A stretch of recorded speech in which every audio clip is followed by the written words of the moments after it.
Good morning, ladies and gentlemen. Let's take a different viewpoint. This presentation is not so much about the consumer aspects, or at least not directly so. We are a Japanese company. I'm obviously not Japanese, right? We are a Japanese company, and the Japanese companies have this Far Eastern philosophy.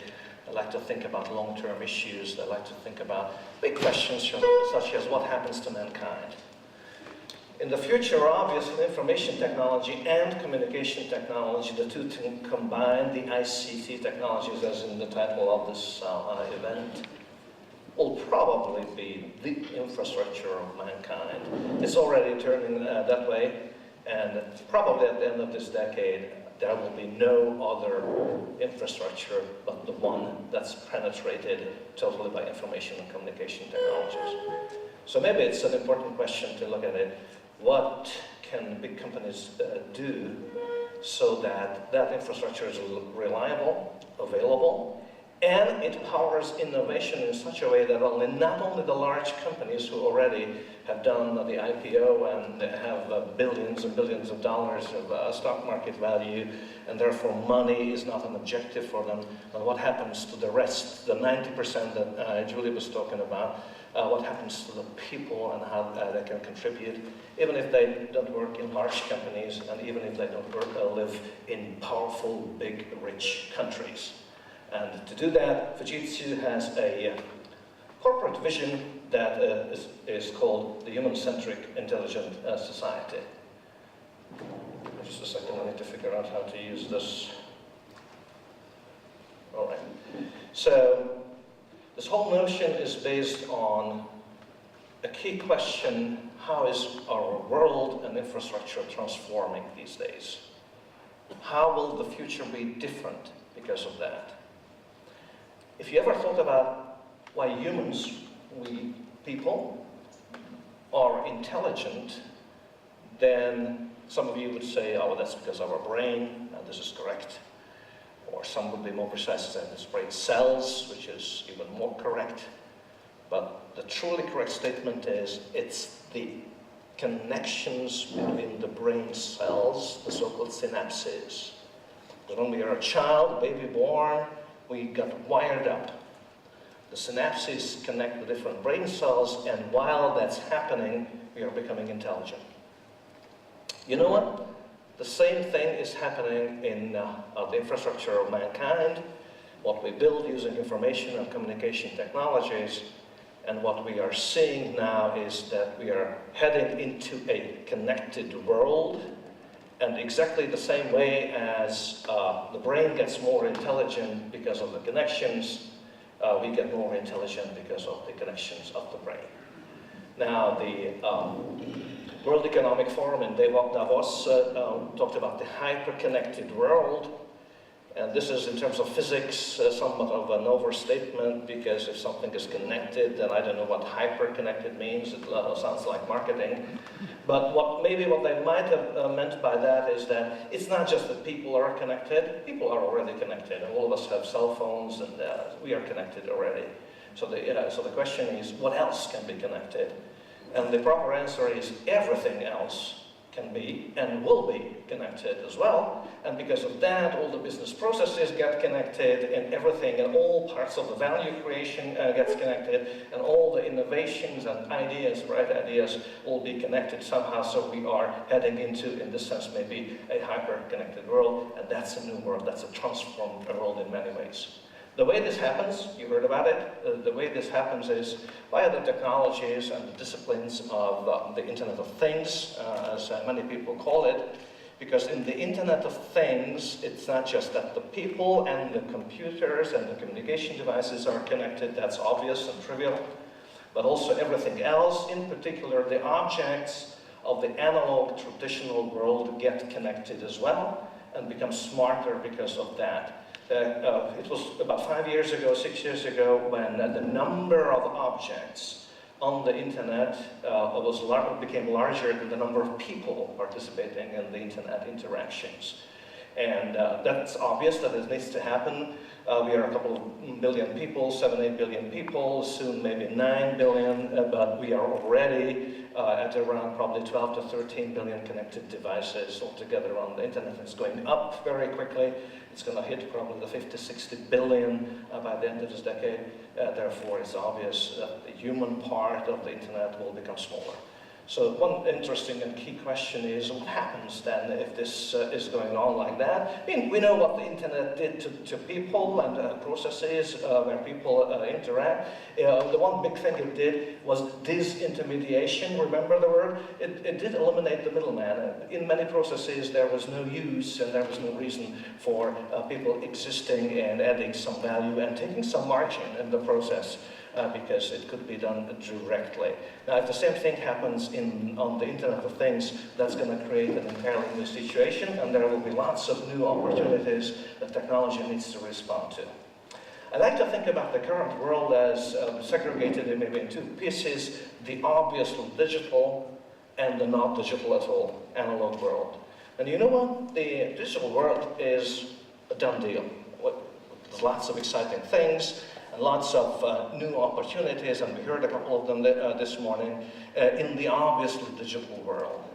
And we are asking ourselves the question, well, what happens to the other part of the world, and how do we progress on that? It is clear that in the digital part, well, first of all, let me say that everything that is obviously digital has been totally and fully digitized.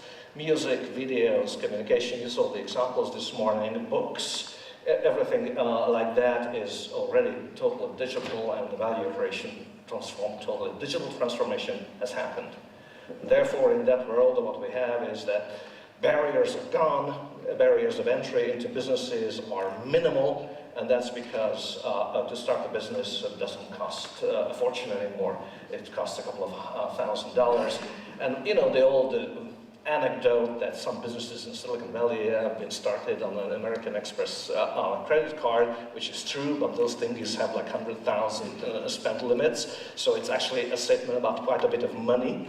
And today you can use your own stock credit card, a couple of $1,000s, buy some cloud services, connect them up very easy, and start a digital business. Now, what will be different because of this Internet of Things and the sensors and the connections everywhere and the hyper-connected nature of that the analog world will be totally penetrated by these technologies. Yeah. So we will not rebuild the infrastructure of mankind. That would be overly expensive, and probably not, we wouldn't be able to do it. But what we can do is take their old world and put digital technologies into it and make it smart like that. So I'm talking about now the normal world. I talk about the roads, the bridges, the buildings, the railroads, and everything else that's not digital in nature, but it does cost quite a bit of money, in particular to build and maintain it.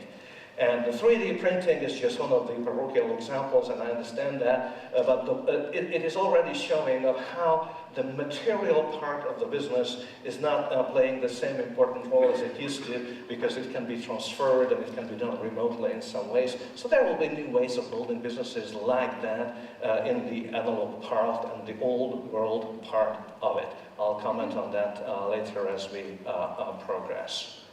What this will lead to, undoubtedly, will be a kind of a new industrial revolution. This is now, the part that I'm talking about is now the big and heavy and slow part of the world, not how do I do the marketing, and I'm not being disrespectful, but this is about the infrastructure and how we run it. And in that, there will be a new revolution, because with these technologies, by making every component smart, by providing the data about it all the time, and starting and transforming the whole industrial production process. Some people, and particularly in Germany, like the phrase Industry 4.0, referring to that will be maybe the fourth industrial revolution. The first being, you know, the steam engines and the automation, and the second being the electrification, Thomas Edison at the end of the 19th century, and then maybe the early 60s of the last century, the numerical control and automation, and now the total penetration and hyper-connectivity of these technologies coming together, Industry 4.0. That will transfer the nature of everything we talk about big data, and we saw demonstrations of how to use it, what to use it for, and how it becomes useful. But for the purposes of the industry, this whole process will be then from the cradle to the grave. Actually, it starts earlier than at the cradle, and it goes further than the grave, because a product will be conceived because we are analyzing big amounts of data, and then we figure out what kind of product is needed. And that's obviously before the cradle, before the product is born.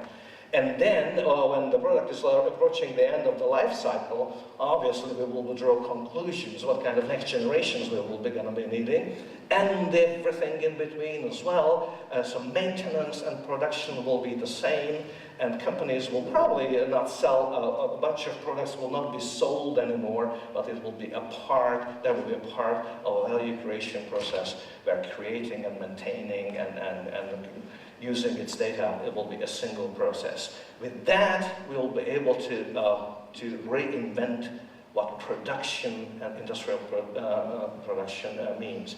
You know what, this is important in Europe.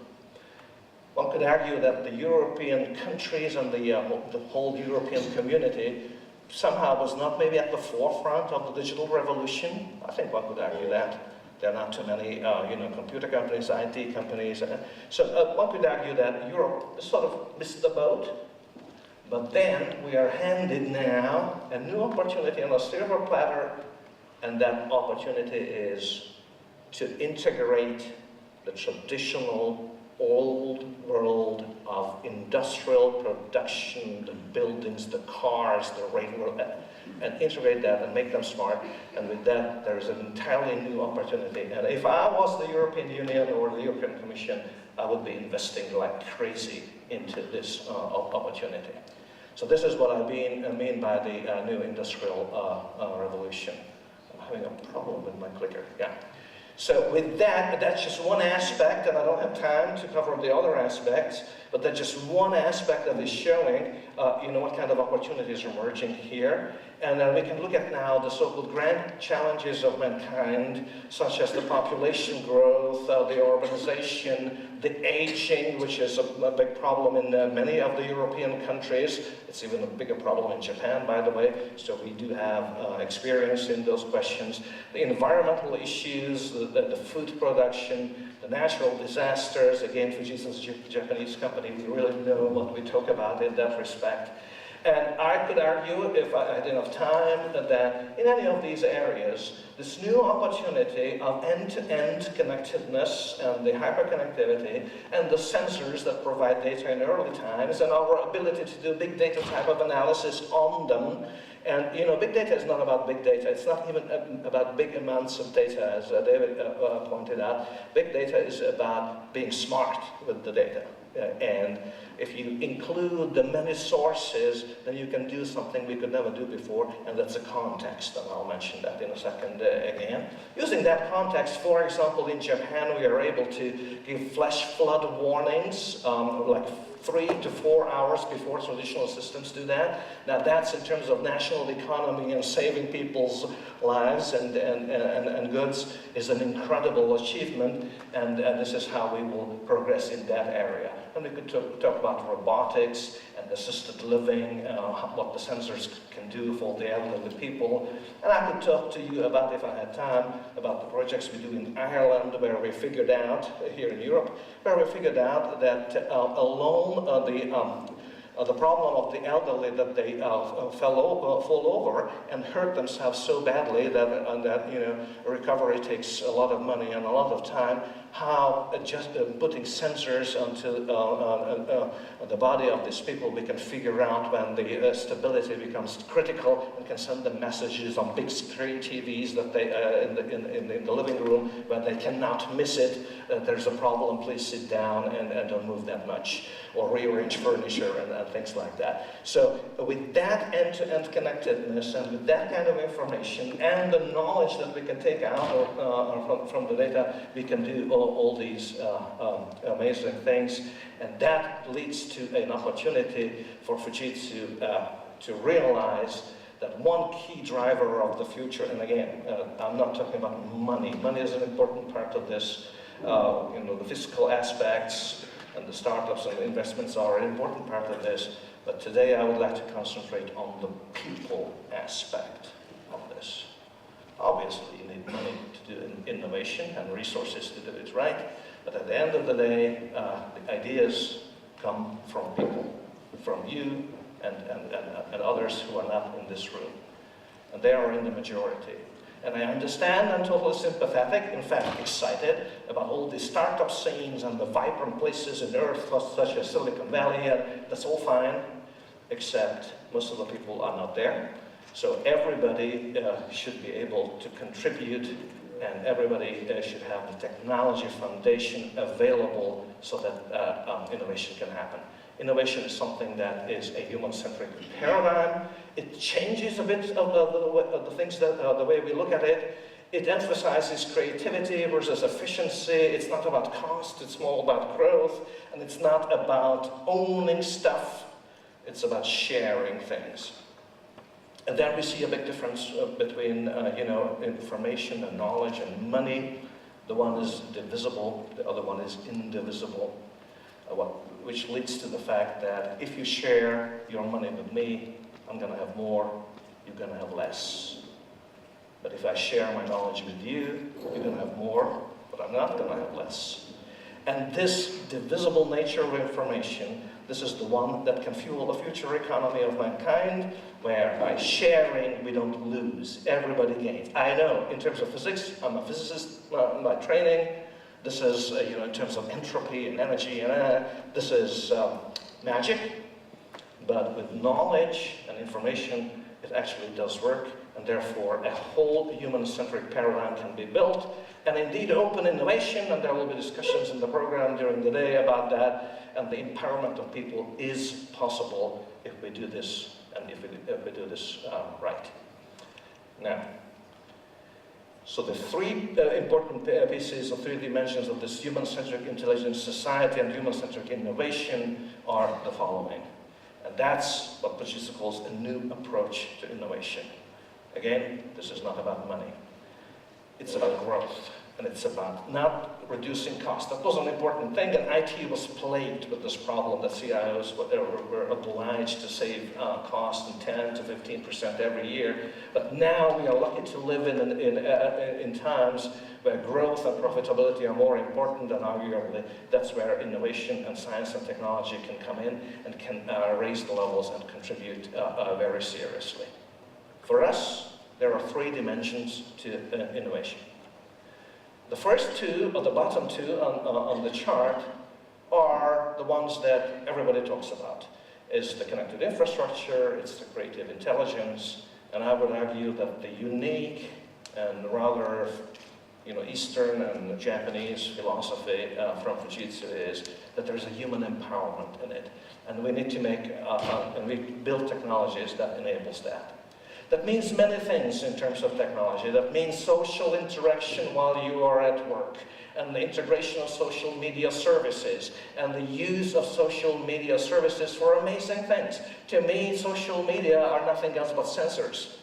Okay, I'm a physicist and I like things that measure things, but of course, small sensors that are, if you put you put a couple of 10,000 simple sensors onto a bridge that can't do anything else but to measure how far the next neighbor is from them. With that, you can have a very precise structural image of the bridge and how it moves and at what time, what happens if the sun is shining, if the morning traffic is coming, and you can deduct when it needs maintenance. Here in Europe, most of the bridges were built now after the Second World War. We are facing in almost every country this problem, if you have bridges, that need to be put into sequence, how to serve them. And so that kind of putting it together, and it's a sensor. It's a physical sensor. But Twitter and the other social media are nothing else but a sensor. I can measure sentiments in it. And sentiments are a piece of information that we can use as well. The example I was mentioning, you know, predicting flash floods in Japan a couple of hours before it happens, uses sensors, if I may say so, in Twitter, because we are looking into the feeds and into the tweets and determine that whether the physical parameters that we are measuring cause tweets that use strong words, semantic analysis, syntactic analysis of the language, whether there is a real problem, because it could be, you know, that there is a lot of water coming down, but it's not a problem yet because the basements are not filling up and so on. But looking at the social media services, you can figure out that it is actually causing a problem already quicker than what we thought, and you can factor that in, so it's an additional sensor. So human empowerment is that we use humans as sensors. I know this sounds like a machine world, but social media are definitely doing that. Now, the creative intelligence part of it is something where the information that we get from the data, I don't want to be philosophical, but data is not the important thing, because you never know what's in the data. The data is that some people were likening data to, you know, raw diamonds. No. No, the data is certainly not diamonds, and certainly not even raw diamonds. Data is the mine. It might or might not contain diamonds of any kind of special stones. You don't know yet. When you transform the data into information, that could be maybe raw diamonds. But the diamonds, the analogy, that would be the knowledge that you derive from data if we talk about the future of mankind. And if you know T.S. Eliot and you know what the sort of knowledge hierarchy is, where, you know, we talk about data and information and knowledge, and at the top there is wisdom. And if you ask me what's the wisdom in this diamond picture, I would then say wisdom is when you realize you don't need diamonds. But that's just as a side remark.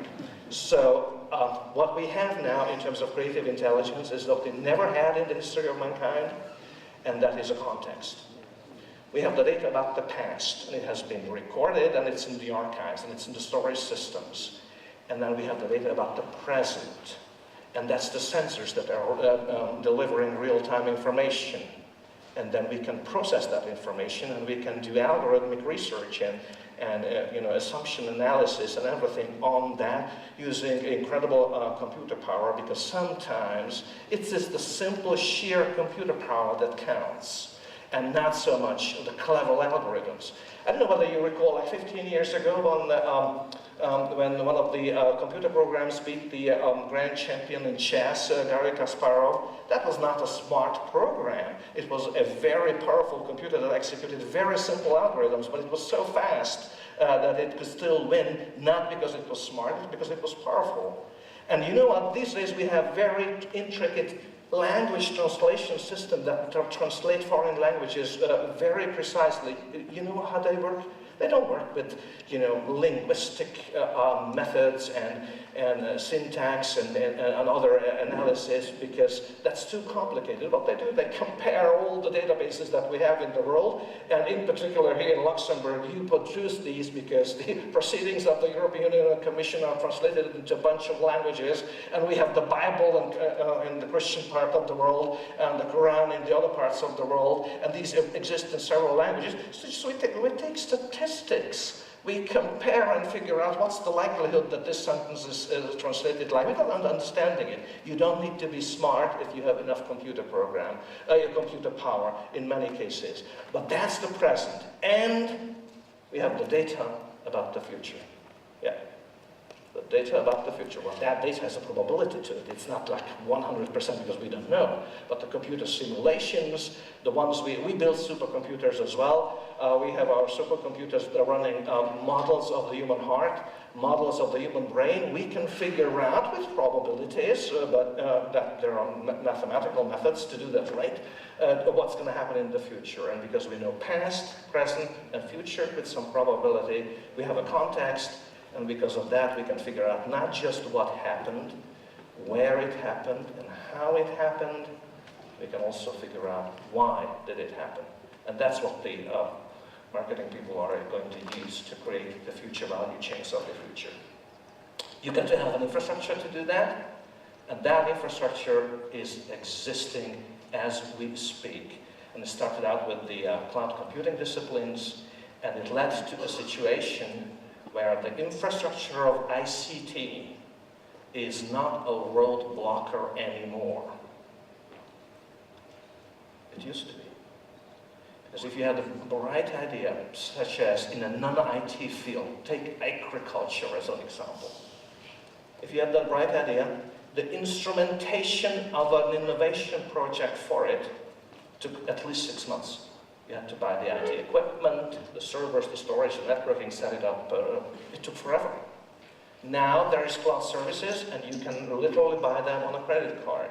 Because of that, IT is not an impediment anymore on innovation. So if you have the right idea, you can innovate, and you can innovate very quickly.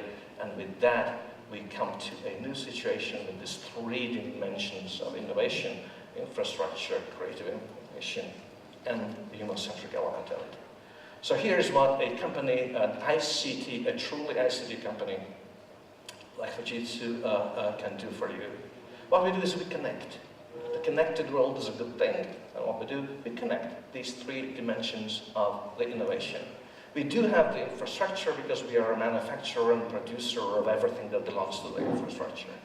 We deal with the big data type of analysis and the creative use of data and deriving from the data information, from the innovation knowledge, and we can help you to do your own innovation because of that. And the way we do it is that we help every individual with bring your own devices, with mobility, with social media, and everything that it needs, so that everybody can continue, whether you live in a small or a large country, whether you work for a small or a large organization, you can contribute. And this whole ecosystem is built on a cloud platform that's available around the world. Fujitsu has an infrastructure that is running around the world, and it's there to enable this human-centric innovation. Now, I would like to close now and tell you that if you need integration of any kind, if you need enablement of any kind, to develop your own people, and their ideas, it's maybe worth talking to us, because we do that in our company. We know how to do it, and we have the instrumentation that it takes, both in terms of software and hardware and solutions and services, and we provide that kind of services. Well, let me tell you one thing very clearly, and I've been listening to many presentations around the world, and now that innovation is such an important topic, very often companies will tell you that they will do the business innovation and the digital transformation of your business for you. Now, Fujitsu doesn't believe in that. That's almost impossible to do. In any company, there is a core asset and a core part that's got to be done by the company. If the company can't do that because it doesn't have enough ideas about how to revamp the business, how this whole sensor and hyper-connected world is going to change your business, how this digital penetration is going to redefine your business, if you haven't figured it out yet, then you either haven't spent enough time on it or you haven't thought deeply about it. No other company can take that burden off your shoulders. So what we can do is do the rest. Do the technology, the services piece, the instrumentation of it. And in this world that we are building, in this world of the human-centric intelligent society, the picture is simple. It's an intelligent society because its infrastructure is intelligent. It's automated, it's efficient, it's sustainable as an environment. It's full of machines and full of automation. But that's not a machine type of 1984 type of society, because the difference is that in that automated world, the work is done by machines, but it's done for us.